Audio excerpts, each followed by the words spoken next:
Okay, so welcome back to video number 4. Just a quick recap of video number 3. In video number 3 we looked at who would you actually get to look at your assets and how you would manage those. We mentioned some authenticity, some credibility and some qualifications. So these are all important things, and we sent out a bit of a challenge to mine management to actually have a think about that one, who you would engage for the best result. So now that video 4, we're looking at what is your end game?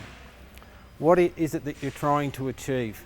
Now this is really interesting because a lot of people, when you sit them down, they have this mental map or this mental picture of what they want to achieve, but it gets lost in translation. They find it very difficult to express it. So it's actually worth spending some time as a group with the key stakeholders to understand what is your end game? What is the ultimate achievement? And we hear the typical arguments about cost and availability and tons. Yeah, that's great and that's fine, but quantify that, make that meaningful. If that's the end game, then you need a mechanism underneath that to support that end game. So what we're looking at is understanding the mining requirements, the production targets, looking at the context of the machines. There's a whole range of context for machines. Depending on your mine and your mining cycle.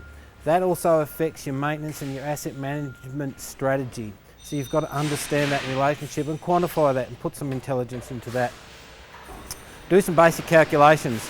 Basic calculations might revolve around your mining cycle, understanding your trucking cycle, understanding your loader cycle. How those machines operate is going to affect the asset management strategy you apply to those machines. So a good thing to understand is revenue raised per tonne. It's great to understand that what you're digging, what it means in monetary terms, but also understand the component of what it costs per tonne, especially your maintenance costs per tonne.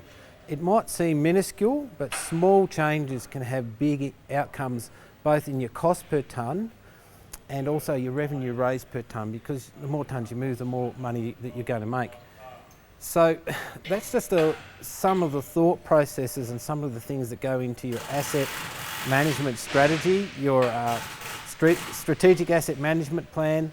There's a whole heap of intel in there, and it pays to engage experts at that level rather than just opinions or what you've done in the past. So that's basically the end of what is the end game. Always keep in mind that end game, because sometimes it can change. I'll give you a good example of that, is it can change when metal prices change. You might have a production target that is set based on a particular metal price, but you might ramp right down because the metal price is not so good. That changes the way you look after your machines, and it also changes your budget.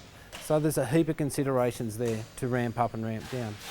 So we'll leave it there, and we look forward to catching up with you in video number 5.